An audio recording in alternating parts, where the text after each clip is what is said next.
Welcome, folks. I am Jaby Koay, joined by ACHARA KIRK. Hi, guys. We are discussing Venom, the film starring Tom Hardy. This will be a non-spoiler review, mostly here to help you make an informed decision as to whether or not you should watch this based on our feelings.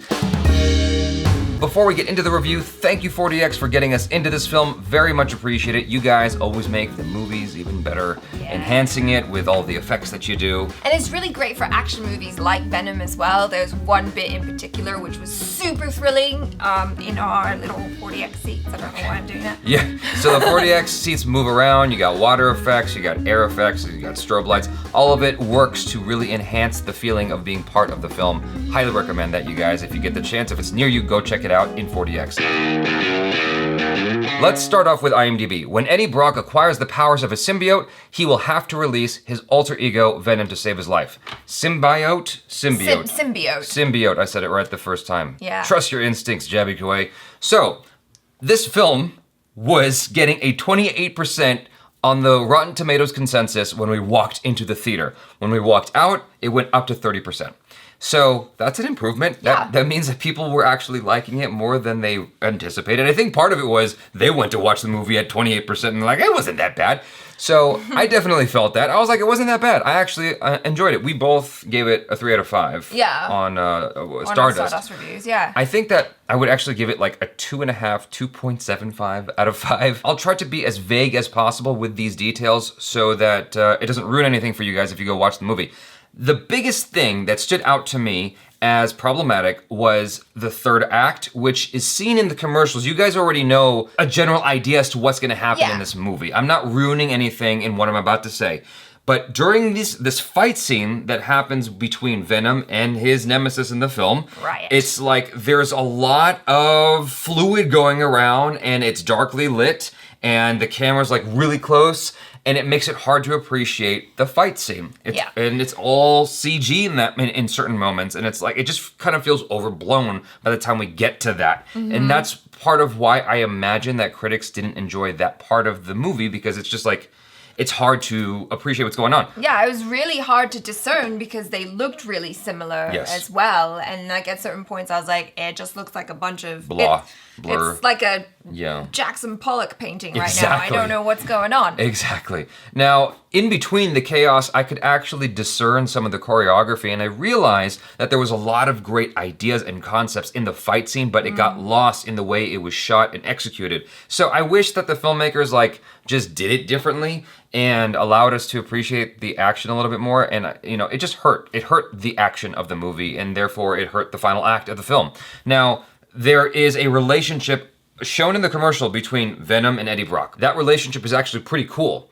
The thing is, where the filmmakers want us to be emotionally with that relationship by the third act doesn't actually make sense. It's not earned. These things happen for plot convenience and it's like, I don't buy it though. I'm not like totally invested in this thing that you're selling me and therefore it's not working. Right. I went with it anyway because I enjoyed what they were doing up to that point, but and Tom Hardy did a really good job, I thought, of being Eddie Brock and Venom, and they had a great relationship, even though it was the same actor. Yes. You know what I mean? Tom Hardy definitely carried this film. I always enjoy him. He definitely created a character that felt lived in. The problem I felt with Tom Hardy, who I really appreciate as an actor, is there were certain moments where he was just too grimacy, if that's even a word. He kept doing that in the film at certain points, like during that big action sequence on the motorcycle, he kept grimacing a lot, and I'm like, I know what your character's feeling, man, but it's just a little bit much. If you could just undo, a little bit of the grimace, it would be great. I know that's a nitpick, but it stands out hard because the camera's this tight on his face and he's grimacing like this the whole, it just happens a lot. Right. Now, the other two leads, Michelle Williams and Riz Ahmed, you liked Riz Ahmed. I did like Riz Ahmed. I really liked what he brought to the role as a villain who was really narcissistic and egotistical. Yeah. And, I thought he was a little bit different and I appreciated that. I didn't buy him so much, and maybe it's because in my mind I'm looking for something more cliche and I don't want to admit it. But Riz Ahmed just, I'm not criticizing him as an actor, but him in this role, it felt a little bit like Lex Luthor in Batman vs. Superman. Yeah, I'll give you that. He was a bit stereotypical, I'm the villain, but I thought it was interesting. I liked it. It's not even stereotypical behavior. I don't know. There was some kind of disconnect happening and it just didn't click for me. I'm not sure. Maybe it's because of his age. He looks so young. It doesn't feel like he could have that kind of seasoned mentality that he has. Diabolical. I mean, he has, maybe it can be chucked up to youthful ambition. I don't know. But it just didn't work as well for me as it did for you. Michelle Williams, I think we both felt didn't work in this. I'm so disappointed as well. So it was mainly in the first 20 minutes that I felt a reluctance to buy into Michelle Williams. The rest of the movie, it kind of worked. It was like passable, like a good solid C. Yeah, I mean, the character itself, her character was cool. You know, she's a strong woman, she's in charge and all that. But there was something about her delivery, like her little baby voice and the terrible wig that she was wearing. The expressions is what bothered me more than I was But there was a lack of chemistry between Tom Hardy and Michelle Williams. Yeah. And I think that's where the film kind of messes up. There is some changes that happen in the first act between some of our main characters. I'm not going to say where they start and where they end up to avoid spoilers, but it's not earned. It's again a thing where it's not earned, and if you watch the film, you know what I'm talking about, where these major changes happening, and I'm like, I don't know why anyone is agreeing to this. It's not realistic, and I know I use that loosely because of the kind of movie it is, but it's like, it felt like it was just moving forward for the sake of plot, and it wasn't really earned. So that's unfortunate. Oh, the last thing I wanted to say was the visual effects. I forgot to mention that. There were times where the visual effects was really working for me, and there were other times where I felt like it looked cartoony. You said you didn't have a problem with it at all. No. Maybe I just have a more critical eye. I'm not sure what it is. The feeling that I wanted while I was watching it was the same feeling I had when I first saw the Liquid Terminator and Terminator 2. I was like, that's real? Oh my God, is that real? And it's like, it turned out it was just all computer animation. Maybe grown-ups at that time didn't think it looked real and they knew it was computer animation. As a kid, as a dumb kid, I was like, wow, it looks real. So I wanted that same feeling watching this, and it just didn't quite happen. Like, I never forgot I was watching a CGI character or characters, as the case may be. And that's the one disappointing factor. It's like, I think they could have done a better job in that department. I think a lot of people really wanted to watch a Venom movie, and Marvel's got, you know, the money for the film. I think they could have done more with Venom. They could have done a couple more render passes. That's more of a nitpick anyway. But outside of that, like I said, there were definitely entertaining moments throughout the movie, and I would still recommend to watch it based off of those entertaining moments. Will it frustrate you? Sometimes. It might make you mad, but like, you will still have a fun experience overall. That's the important part. Also, stay to the end credits, to the end. Yes, like right to the end. You'll think it's over. Just sit and like sip your drink and eat your popcorn or whatever, and then right at the end, you're in for a treat. Yes. I, again, recommend this film. I give it 2.5 to 3 out of 5 stars. And I know that sounds iffy, spotty, uncertain, and that's because I do feel that way, but I still recommend it. Especially, like, it's something you should watch in the theater. It's fun.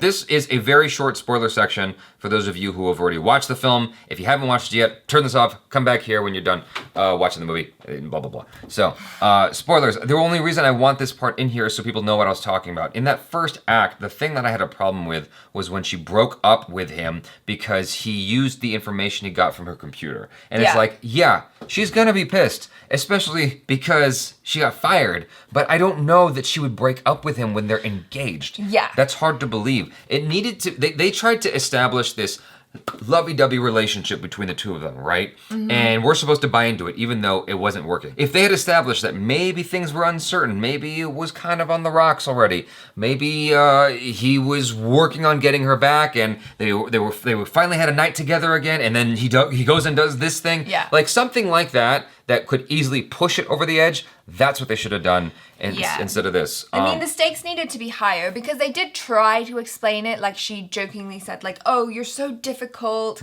You're this, that, and the other, but I put up with you anyway because you're worth it. But it was done in such a cute way that when she dumped him, it felt out of nowhere. It was like, what? Why? Even though you can understand the logic the writer is using, it didn't feel right. It's emotionally, it was just wrong.